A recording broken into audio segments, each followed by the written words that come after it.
अस्सलाम वालेकुम everyone, welcome you all to our new episode. जैसे कि आपको मालूम है कि हम वॉइसेस ऑफ क्लाइमेट रेजिलियंस के नाम से एक प्लेटफॉर्म फराहम कर रहे हैं जहां हम क्लाइमेट चेंज से रिलेटेड मुख्तलिफ टॉपिक को आपके सामने लेकर आते हैं।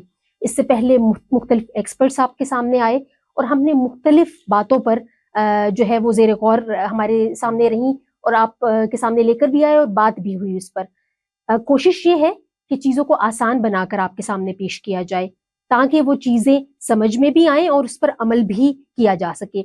इस हवाले से हमारे साथ आज मारिया मौजूद है।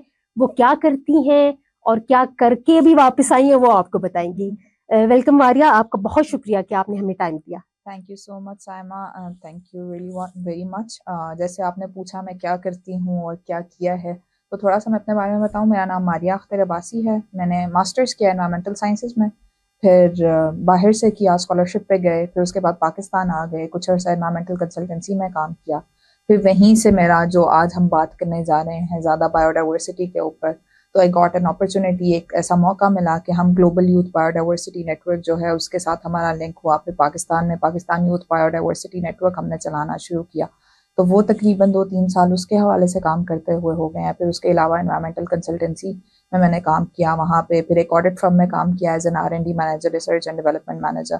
तो ये एक बहुत मुख्तलिफ किस्म की फील्ड से ताल्लुक है मेरा, लेकिन मोस्टली जो मेरा फोकस है वो एनवायरमेंट के ऊपर ही है। क्लाइमेट चेंज हो गया, बायोडाइवर्सिटी हो गया, sustainability and related topics to that. Maria, a common person like me, biodiversity का जब लफ्ज आपके जहन में आता है तो आप समझते हैं बहुत ही कोई मुश्किल सा ऐसी टर्म है जो मेरे सामने रख दी गई है। ये क्या है? हाँ बिल्कुल ऐसा ही है, क्योंकि बहुत से लोगों को होता है ना, जब मैं बहुत बड़े बड़े फोरम्स पे बड़े अच्छे अच्छे लोगों से बात करते हैं तो वो कहते हैं अच्छा बायोडाइवर्सिटी ये क्या होती है। वो आपने बिल्कुल सही सवाल किया और मेरे ख्याल से ये हमारी डायरेक्शन भी लेके बड़ा अच्छा चलेगा। बायोडाइवर्सिटी अंग्रेजी का लफ्ज है, उर्दू में हम इसको कहते हैं हयातियाती तनव्वुर। ठीक है, हयातियाती तनव्वुर या बायोडाइवर्सिटी के जितनी भी वैरायटी ऑफ लाइफ मौजूद है ज़मीन के ऊपर, ठीक है, इर्द गिर्द फूल पौधे इंसान जानवर सब, ठीक है, ये बिल्कुल बेसिक डेफिनेशन है कि variety of life on earth. ठीक है, थोड़ा सा इसकी डेप्थ में जो हम जाएं, अगर थोड़ा सा हम इसको कनेक्ट करने की कोशिश करें, तो how are we living together. इंसानों को जानवरों की ज़रूरत क्यों है, कैसे है, क्या चीज़ें हम पौधों से लेते हैं, ठीक है, छोटे छोटे माइक्रो ऑर्गेनिजम्स हैं उनसे हमारा क्या ताल्लुक है, कौन कौन सी सर्विसेज हैं जो बायोडाइवर्सिटी के थ्रू या वैरायटी ऑफ लाइफ के through we are providing to each other, क्या उनका कनेक्शन है। तो दैट इज़ बेसिकली दैट। ठीक है, बहुत सिंपल सी ये डेफिनेशन। सिंपल तो ये हो गया कि जितनी भी जिंदगी जिंदा चीजें जमीन पे मौजूद हैं वो हयातियाती तनव्वुर, और फिर आपस में उनका क्या रिलेशन बनता है। तो ये है हम क्लाइमेट चेंज की बहुत बात सुनते हैं कि क्लाइमेट चेंज है, माहौल में तब्दीली आ गई है। आपने जैसे बताया कि जिस दुनिया में आपके इस यूनिवर्स के ऊपर जितने भी जिंदा चीजें मौजूद हैं वो बायोडाइवर्सिटी के अंदर आती हैं, तो ऑब्वियसली क्लाइमेट चेंज जो है वो उन पर इम्पैक्ट तो करता है। तो आप कैसे इसको रिलेट करेंगी? अच्छा, क्लाइमेट चेंज और बायोडाइवर्सिटी का ना आप कह लें वो चोली दामन का जैसे साथ नहीं होता, वो उस तरह से है। अब जब हम क्लाइमेट चेंज की बात करते हैं, थोड़ी सी उसकी डेफिनेशन भी, वैसे तो मेरे ख्याल से लोगों को अब काफ़ी है भी नॉलेज और नहीं भी है। ठीक है, तो क्लाइमेट चेंज के अंदर भी ना, या जिसको हम मौसमियाती तब्दीली या माहौलियाती तब्दीली कहते हैं, लेकिन ये दोनों ही लफ्ज ना उसका असल मतलब नहीं हम बता पाते। ठीक है, हमारे पास शायद वो लफ्ज नहीं है या वो, लेकिन इम्पैक्ट तो हम जान सकते हैं, असर तो जान सकते हैं। तो क्लाइमेट चेंज की जब हम बात करते हैं तो बहुत बेसिक सी एग्जांपल्स, वेदर चेंज, ठीक है, क्लाइमेट चेंज आप ये देखेंगे इस्लामाबाद में कभी ऐसा नहीं हुआ। पिछले साल में मैंने फील किया कि जुलाई में बारिश हुई तो ठंड लगना शुरू हो गई, ठीक है, या बहुत शदीद सख्त सर्दी, बहुत शदीद सख्त वाली गर्मी आ रही है, फिर बारिशें एकदम से हो जाती हैं, जब नहीं होनी होती तब बारिश होती है, जब बारिश ने होना होता है बारिश नहीं होती। ठीक है, and being from a country जो एक ज़रई मुल्क है, हम कहते हैं कि हमारा ज़राअत है सारा। ठीक है, तो उस बहुत सिंपल एग्जांपल से मैं बायोडाइवर्सिटी से इसको लिंक करना चाहूंगी। अब आप अगर ये देखें कि एक चिड़िया, ठीक है, अगर उसने बरसात में अंडे देने हैं, उसको एक सर्टेन टेम्परेचर चाहिए, बरसात के लिए सॉरी बहार में, ठीक है, उसको एक सर्टेन टेम्परेचर चाहिए कि जी खुशगवार मौसम होगा, 15 to 20 टेम्परेचर होगा, लेकिन मार्च में ही अगर टेम्परेचर 25 और 30 तक चला जाए, ठीक है, तो वो चिड़िया कैसे, उसको ब्रीडिंग कंडीशंस नहीं मिलेंगी। ठीक है, तो ये एक बहुत छोटी सी एग्जांपल से मैं आपको बताना चाह रही हूँ कि किस तरह से वो इम्पैक्ट करता है, क्योंकि जब तक आपके पास ऑप्टिमम कंडीशंस नहीं होंगी चिड़िया can not hatch. And it's the same with all the life on earth. वो फिर छोटे छोटे उसमें आपके इंसेक्ट्स भी आ जाते हैं, आपके माइक्रो ऑर्गेनिजम्स भी आ जाते हैं, आपके आप कह लें रेप्टाइल्स, आपके सांप हो गए, संपोलिये हो गए, गुलेरियां हो गई, जंगलों में जिस तरह की भी बहुत सी। तो ये चीजें, बारिश हो जाए, ठीक है, आप अगर ठीक है आपने हैच भी हो गया, बारिश हो गई या घोंसला चला गया आपका, जो आपने जो डिग्स खोदे होते हैं, जो जमीन के अंदर जो रहती हैं मखलूकात, ठीक है, बारिश हो गई, सब कुछ चला गया, तो these are all the things. और वो फिर इवेंचुअली इम्पैक्ट हमारे ऊपर भी आता है, क्योंकि आपका पूरा फूड वेब आपका जो, क्योंकि लिंक्ड है ना, हम इंसान हैं, हम कार्निवोर्स भी, हम गोश्त भी खाते हैं, हम सब्जियां भी खाते हैं, वो सारी कहाँ से आ रही हैं? हम प्रोड्यूस तो करते हैं, लेकिन it is all coming from the crops, ठीक है। तो जब क्रॉप्स, आपको पता है कि पिछले 2 साल में पाकिस्तान में जिस तरह की बारिशें हो रही हैं, ठीक है, आपकी क्रॉप्स नहीं उस तरह से यील्ड नहीं हो पाती, ठीक है, पूरी पूरी क्रॉप्स आया हो जाती हैं। Like I have my cousins they live in Mianwali, ठीक है, तो वहाँ पे उनकी ज़मीनें हैं ज़रूरी, और लास्ट ईयर मुझे मेरे कज़न ने बताया कि जो बारिशें हुई थी, उसने कहा था सारी फसल तबाह हो गई, आपका गंदम भी गई, आपके बाकी जितनी भी फसलें उन्होंने उस वक्त में लगाई हुई थी। तो ये बेसिक सा रिलेशन हम बनाते हैं, लेकिन इसका बहुत गहरा और बहुत टेक्निकल भी है, लेकिन ये समझ आने वाली बात है। मेरे ख्याल से सबको समझ आएगी कि किस तरह से इन दोनों का आपस में एक ताल्लुक बनता है। जब किसी भी फील्ड की, हम किसी भी शोबे की बात करते हैं, तो उस पर हम सबसे पहला, जैसे अभी आपका अपना भी ताल्लुक रहा कि रिसर्च और डेवलपमेंट, तो बायोडाइवर्सिटी की अगर हम बात करें तो इस पर कितनी रिसर्चेज मौजूद हैं, और क्या पाकिस्तान के लेवल पर कोई रिसर्च हुई या हो रही है? अगर रिसर्च की बात की जाए तो इंटरनेशनल लेवल पे भी और पाकिस्तान के लेवल पे भी रिसर्च तो बहुत मौजूद है। हमारा सबसे बड़ा मसला इम्प्लीमेंटेशन। एग्जैक्टली, ठीक है। रिसर्च की जहाँ तक बात की जाए ना, तो जो चीज़ जिसकी इम्प्लीमेंटेशन हो वो नहीं है, ठीक है। अगर रिसर्चेस की बात की जाए तो इवन पाकिस्तान में हम देखें, रोज़ रिसर्चेस पढ़े होते हैं माशाल्लाह, हमारे बहुत अच्छे रिसर्चर्स मौजूद भी हैं एकेडमिया में। आप देखें, वो कहते हैं कि हमने नई किस्म की wheat, climate resistant wheat crop हमने बना ली, मेज़ के ऊपर काम हो रहा है। फिर जानवरों के ऊपर बात की जाती है कि किस तरह से उनका डिक्लाइन हो रहा है, क्योंकि अभी अगर देखें आप, हमारे कितने स्पीशीज डिक्लाइन हुए हैं, ठीक है, डिक्लाइन क्या, एक्सटिंक्ट हुए हैं। चिड़िया आप देख लें, आपको चिड़िया आप नजर नहीं आएंगी, ठीक है। आप even you can not see dogs on the streets, you can not see crows. मतलब मुझे नहीं याद पड़ता, अभी रिसेंटली मेरा मुल्क से बाहर जाना हुआ, तो मुझे ना सड़कों पे और अराउंड द ग्रीन बेल्ट से चिड़िया नजर आई। तो मतलब ऐसा नहीं है कि यहाँ पे हमें चिड़िया नजर नहीं आती, वहां पे कबूतर भी घूम रहे हैं, तो मतलब यहाँ पे अब नहीं नजर आता। तो वो रिसर्च की अगर बात की जाए तो हाँ, रिसर्च है, पाकिस्तान के लेवल पे भी है, यूनिवर्सिटीज़ में हमारी हो भी रही है, बाहर के लेवल पे भी हो रही है, फिर पॉलिसीज़ भी मौजूद हैं। पॉलिसीज़ के ऊपर अब हम खुद भी एज यूथ जाने की कोशिश कर भी रहे हैं, तो है, लेकिन इम्प्लीमेंटेशन कागज़ के ऊपर सब कुछ मौजूद है, लेकिन ऑन द ग्राउंड अनफॉर्चुनेटली बहुत कम चीज़ें आपको देखने को मिलेंगी। मैं बहुत ज़्यादा नेगेटिव होकर नहीं कहना चाह रही, लोग काम कर रहे हैं, हम भी काम कर रहे हैं, हमारे इर्द गिर्द बहुत हमसे सीनियर लोग, हमसे जूनियर लोग भी बहुत अच्छा काम कर रहे हैं, लेकिन वो कम है। इससे पहले कि मैं यूथ वाले एलिमेंट पर बात करूं, जैसे आपने कहा कि लोग काम कर रहे हैं लेकिन इम्प्लीमेंटेशन की कमी है, आप क्या समझती हैं कि किस चीज़ की ज़्यादा ज़रूरत है? जैसे हम क्लाइमेट चेंज की बात करते हैं तो हम क्लाइमेट फंडिंग की बात भी करते हैं, तो जब हम बायोडाइवर्सिटी जो कि एक एलिमेंट या कंपोनेंट है उसकी बात करें, तो कौन सा ऐसा सेगमेंट है जहां आपको लगता है कि यहाँ पर काम होना ज़रूरी है? सैमा देखें, अगर हम क्योंकि मेरा एक्सपोजर अल्हम्दुलिल्लाह इंटरनेशनल भी रहा, नेशनल भी रहा, पर कंट्री लाइक पाकिस्तान, बहुत से लोग शायद इस चीज़ को पसंद ना करें, जो हमारे एक्सपर्ट्स होते हैं ना, उनको अब ये लफ्ज़ पसंद नहीं आता, अवेयरनेस वाला, एजुकेशन वाला।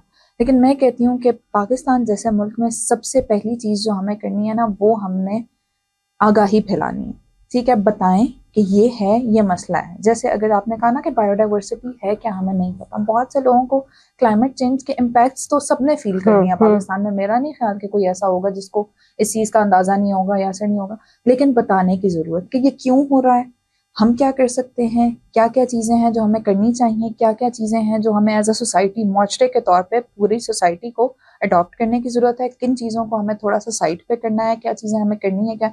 तो सबसे पहले तो मैं हमेशा ये कहती हूँ कि आगाही, तालीम देना, एजुकेशन के ऊपर काम करें, फिर उसके बाद आहिस्ता आहिस्ता इम्प्लीमेंटेशन की तरफ जाएं, ठीक है। जब आप आगाह करेंगे ना, तो जब आप इम्प्लीमेंटेशन पे जाएंगे तो आपको रेजिस्टेंस थोड़ी कम मिलेगी, ठीक है। क्योंकि अगर आप लोगों को पता ही नहीं होगा ना, तो वो कहेंगे कि ये कहाँ से आ गई, ये क्या कर रहे हैं, इनको तो पता नहीं क्या एजेंडा है, फलानी ढमकानी चीज़ें। तो मेरे ख्याल से पहले एजुकेशन, फिर उसके बाद टुवर्ड्स इम्प्लीमेंटेशन। क्योंकि बहुत बड़ी बड़ी मोटी मोटी टर्म्स में भी ले आऊँ ना कि फलाना वाली पॉलिसी पे काम हो रहा है, बायोडाइवर्सिटी। अब अगर आप इंटरनेशनल लेवल पर जाएं तो वो ऐसी ऐसी टर्म्स वो बोलते हैं, हमें भी नहीं समझ आती। ठीक है, बायोडाइवर्सिटी ऑफसेट है, कार्बन क्रेडिट है, सब कुछ फलाना नहीं समझ आएगा जब तक आप बेसिक से शुरू नहीं करेंगे। तो बुनियाद तालीम है, ठीक है, आगाही फैलाएं, बताएं कि क्या चीजें हैं, क्या मसाइल हैं, फिर उसके बाद सब कुछ हम करेंगे, कर भी रहे हैं। लेकिन पहले ज़रूरत है कि क्योंकि हमारी आबादी इतनी बड़ी है, जब तक आगाही नहीं होगी मसले का हल हम नहीं निकाल सकते अकेले।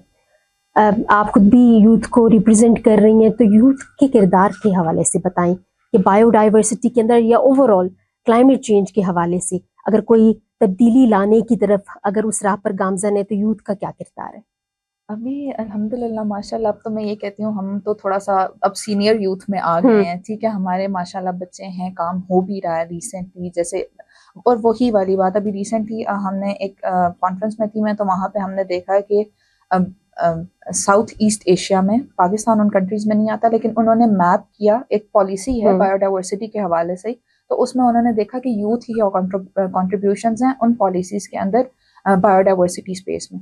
तो यही देखा गया और मुझे बड़ी हैरानगी हुई उन रिजल्ट्स को देख के कि वहाँ पे भी ज़्यादातर काम जो है वो एजुकेशन के ऊपर हो रहा है। एजुकेशन कैपेसिटी बिल्डिंग हो गया, फिर उसके बाद आप कह लें कि ट्रेनिंग्स हो गया, अवेयरनेस हो गया, ये वाली चीज़। तो पाकिस्तान में भी मोर और less the results are the same. तो यूथ जो है और वो बहुत अच्छा काम कर रही है, क्योंकि again they are mostly into capacity building, awareness. ठीक है, अगर आप रिसेंटली देखें बड़े बड़े अच्छे इवेंट्स क्लाइमेट स्पेस में, आप देखें लोकल कॉन्फ्रेंसेज ऑफ यूथ अब पाकिस्तान में होना शुरू हो गई है, पहले नहीं हो रही थी। पर जो हमारे टाइज हैं माशाल्लाह, जितनी भी पाकिस्तानी यूथ है, जैसे मैं अगर अपनी बात करूं, पाकिस्तान यूथ बायोडाइवर्सिटी नेटवर्क जो हम नेटवर्क रन करते हैं, तो हम ग्लोबल यूथ बायोडाइवर्सिटी नेटवर्क के साथ रिलेटेड हैं, और वो यूएन की ऑफिशियल यूथ कॉन्स्टिट्यूएंसी है। तो इसका मतलब है कि हम पाकिस्तानी यूथ को इंटरनेशनल फोरम पर रिप्रेजेंट करते हैं, हम बताते हैं कि हम क्या क्या काम कर रहे हैं। ठीक है, तो एक तो ये काम हो गया हमारा कि हम आगाही फैलाने, दूसरा ये है कि हम पॉलिसी के अंदर भी अब हल्का सा, मैं ये नहीं कह रही कि नहीं हमने पॉलिसी में बड़ा काम कर लिया, क्योंकि बहुत मुश्किल है, अगेन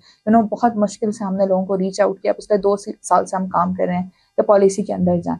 ठीक है, लेकिन ये है कि इंटरनेशनल रिप्रेजेंटेशन हमारी है माशाल्लाह, क्लाइमेट चेंज स्पेस में भी, बायोडाइवर्सिटी स्पेस में भी। मेरे बहुत से अच्छे कलीग्स हैं जो क्लाइमेट चेंज स्पेस में काम कर रहे हैं, हम खुद बायोडाइवर्सिटी स्पेस में काम कर रहे हैं। तो mostly again education, awareness, capacity building of other youth, community leaders generation. ठीक है, उनको बताना कैसे जाना है, स्कूल्स के अंदर जाना, तो बच्चों के साथ इन्वॉल्व होना। जैसे अभी हम PYBN से जनरेशन ग्रीन के नाम से कैंपेन चला रहे हैं, तो उसमें हम यही कर रहे हैं कि हम कम्युनिटी से लीडर्स उठा, मैं उनको कहती हूँ हमारी ये कम्युनिटी लीडर्स हैं। मतलब अब मुझे बायोडाइवर्सिटी का पता है, तो ये नहीं है कि मारिया ही पूरे पाकिस्तान में घूमेगी, नो। आप उधर से यूनिवर्सिटी के, हमारे माशाल्लाह हर जगह बहुत अच्छी यूथ है, पढ़े लिखे बच्चे हैं। ठीक है, हम अपनी कॉल ओपन करते हैं, उनको ट्रेन करते हैं, उनसे कहते हैं अपने स्कूल में जाएं, आप आगाही दें लोगों को। ठीक है, कि क्या मसाइल है, किस तरह से। तो ये वाली चीज़, और दूसरा पॉलिसी के अंदर काम हो रहा है। कंजर्वेशन एफर्ट्स के ऊपर मैं कह रही हूँ कि हम अभी इतना ज़्यादा काम इसलिए नहीं कर सकते क्योंकि फिर वो फंडिंग रिस्ट्रिक्शन है, आप कह रहे हैं पैसों की तो ज़रूरत है, क्योंकि conservation is a big thing. ठीक है, यू नीड रिसोर्सेज। ठीक है, आपको सिर्फ ह्यूमन रिसोर्स की जरूरत नहीं होती, आपको मॉनेटरी रिसोर्स की जरूरत होती है। तो ये जो 3 एलिमेंट्स हैं, उनके ऊपर हम थोड़ा थोड़ा सीप इन कर रहे हैं। एजुकेशन में ज़्यादा काम है यूथ का, ठीक है, फिर उसके बाद कंजर्वेशन में इतना ज़्यादा नहीं है, और पॉलिसी में भी हल्का हल्का आहिस्ता आहिस्ता हम जा रहे हैं। तो that's a good step I believe. हम इंसानों से तो हमारा इंटरेक्शन ज़्यादा रहता है। अभी मैं आपसे बात कर रही हूँ, घर पे हम अपने करीबी रिश्तों से बात करते हैं, खुशी भी महसूस करते हैं। पौधों से और जानवरों से मोहब्बत और आपका की कुर्बत, आप उनकी नज़दीकी, मुझे लगता है कि जो वो मोहब्बत बढ़ेगी तो आपको आज चूंकि आपने मुझे बायोडाइवर्सिटी की डेफिनेशन भी बताई है, तो उस पर काम भी ज़्यादा होगा। मैं इंटरनेशनल लेवल पे भी देखती हूँ तो कुछ ऐसी कैंपेन्स आती हैं जहां आपको इंटीग्रेट किया जाता है चीज़ों को, और आपको उन चीज़ों के करीब लाया जाता है।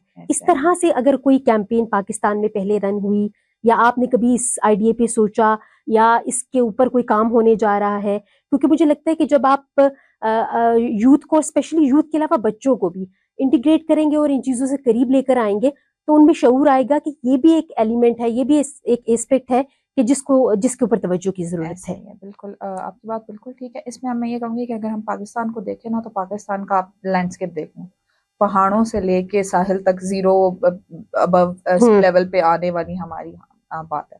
ठीक है। तो हर जगह का टेरेन डिफरेंट है, ठीक है, फिर हर जगह की बायोडाइवर्सिटी डिफरेंट है, फिर हर एक का इंटरेक्शन डिफरेंट है। अब हम शहरों में रहने वाले लोगों का इमेज और है, हमारी इमेजिनेशन और है, ठीक है, पहाड़ों में रहने वाले लोगों की और है, फिर जो साहिल पे रहते हैं, साहिली पट्टी पे, उनका हिसाब और है, ठीक है। तो ये बात आपकी बिल्कुल ठीक है कि अब बताने की, और फिर दूसरा कुछ हालात और सूरत हाल ऐसी है कि ज्यादा बाहर नहीं निकलते, ठीक है, घरों के अंदर ही रह रहे हैं, ज्यादा चीजें नहीं हो रही।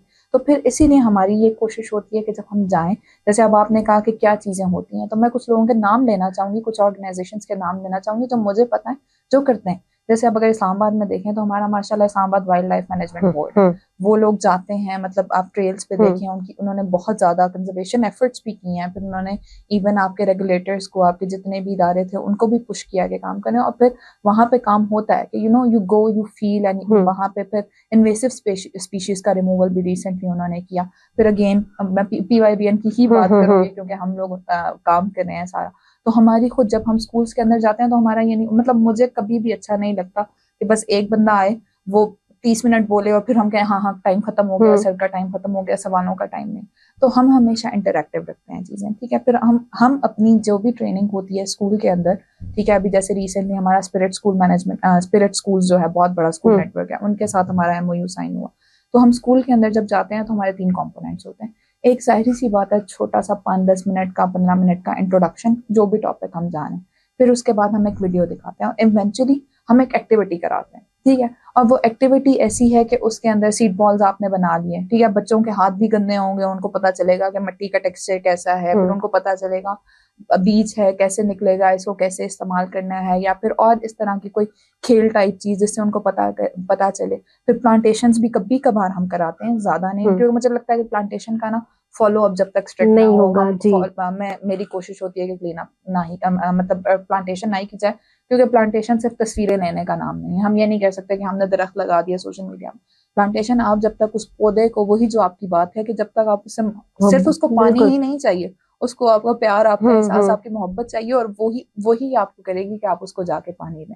तो ये वाली चीजें हैं, हो रही हैं, लोग कर रहे हैं। फिर और भी हमारे गिलगित बल्तिस्तान में हमारी जो टीम्स हैं वो बहुत स्ट्रांग है। इवन वहाँ पे जो हमारा EP है माशाल्लाह, वो लोग भी काफी अवेयरनेस एक्टिविटीज, कॉन्फ्रेंसेस, इस तरह की चीजें ऑन द फील्ड जाके भी। एक तो होता है ना कॉन्फ्रेंस सेमिनार करा लेना, किसी 5 स्टार होटल में चले जाना, वहां पे सारे स्टेक होल्डर्स को ले आना, but being on the ground चीजें करना। तो बहुत से लोग, इवन इसी तरह बलूचिस्तान में, मतलब मैं अपनी टीम्स का कह सकती हूँ कि माशाल्लाह हम लोग जाते हैं, we go on the field, हम बात करते हैं क्या स्पीशीज हैं उनकी, क्योंकि हमारे माशाल्लाह पाकिस्तान में इतनी, मतलब इतना डाइवर्स है हमारा।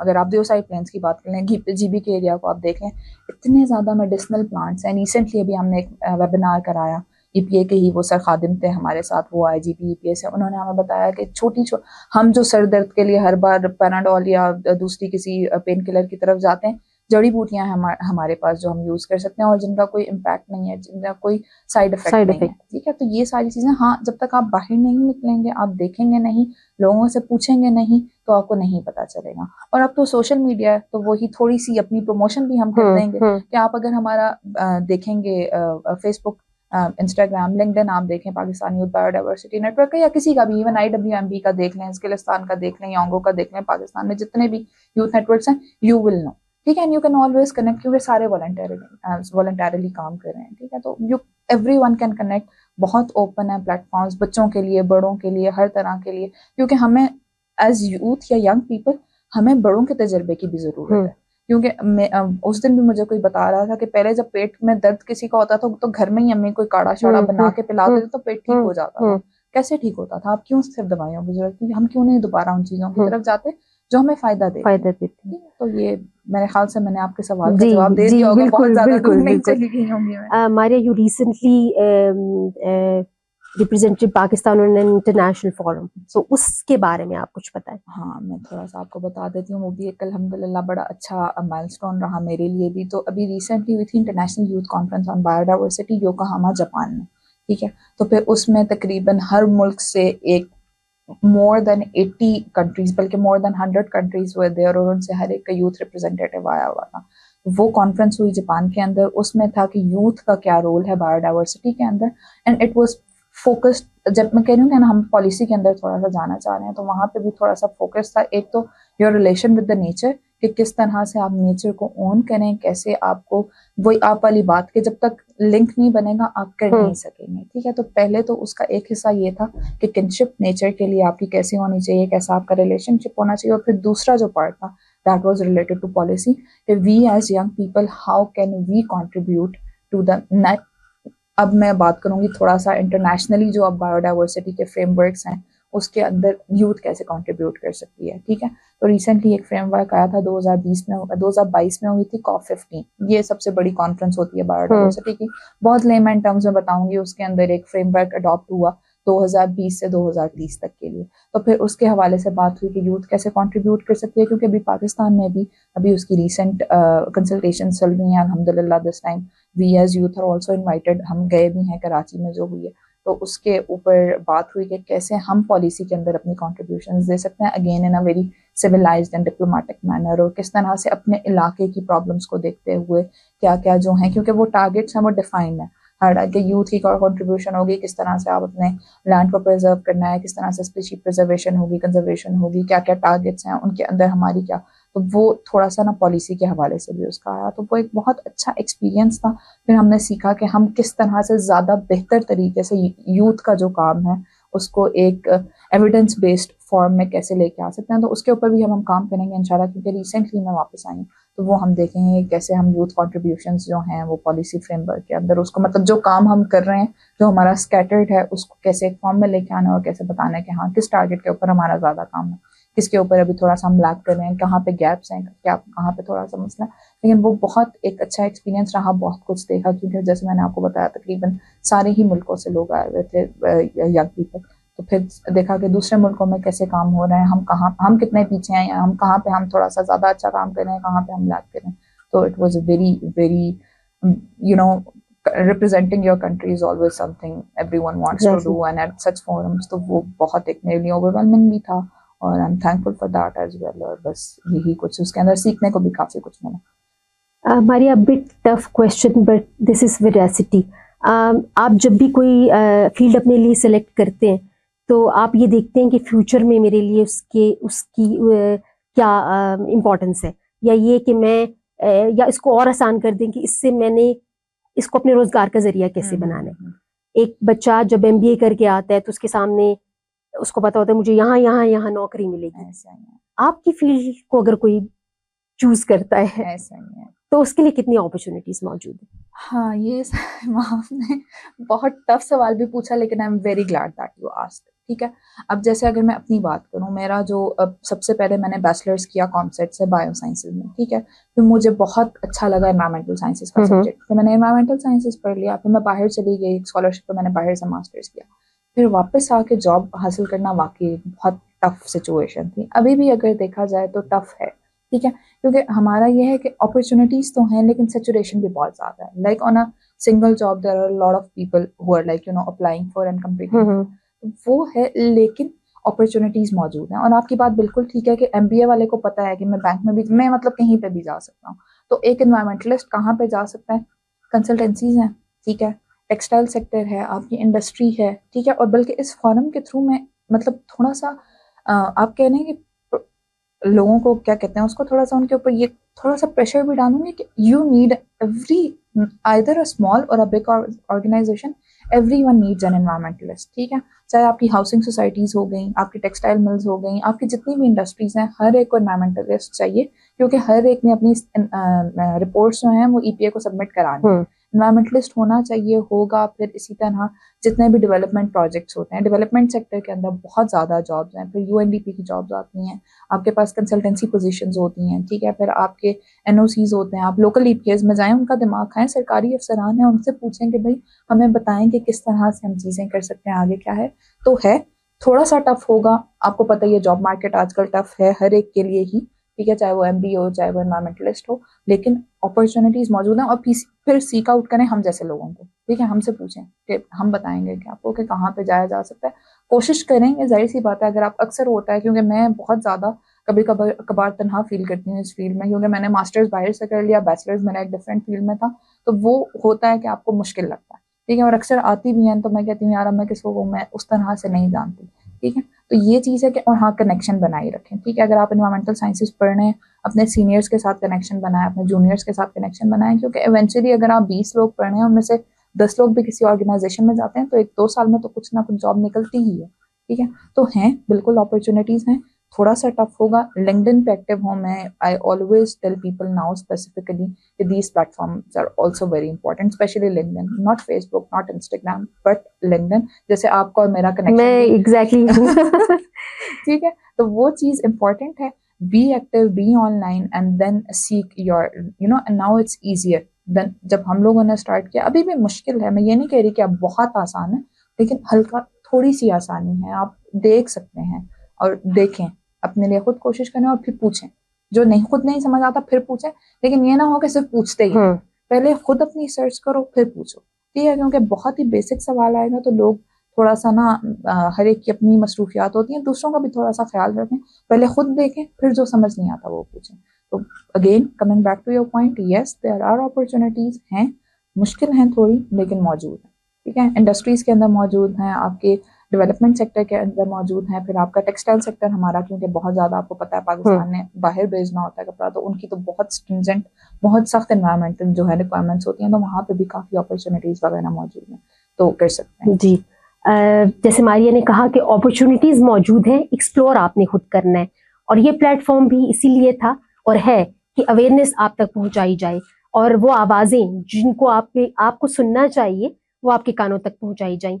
मारिया, आपका बहुत शुक्रिया, आपने टाइम दिया। Pleasure having you here. Thank you so much, Saima, and I would also like to appreciate your team and everyone who has जिन्होंने ये इनिशिएटिव लिया, क्योंकि बहुत ज़रूरी है बात की जाए, लोगों सुने ताकि उनको पता चले कि क्या हो रहा है। हमें अक्सर लगता है, जब मैंने भी शुरू किया था मुझे लगता था यार क्या ही हो रहा है, लेकिन जब आप फील्ड के अंदर जाते हो तो अब आपको पता चलता है कि क्या क्या हो रहा है, बहुत कुछ हो रहा है। बहुत कुछ हो रहा है। Thank you so much. Thank you, अल्लाह हाफिज़।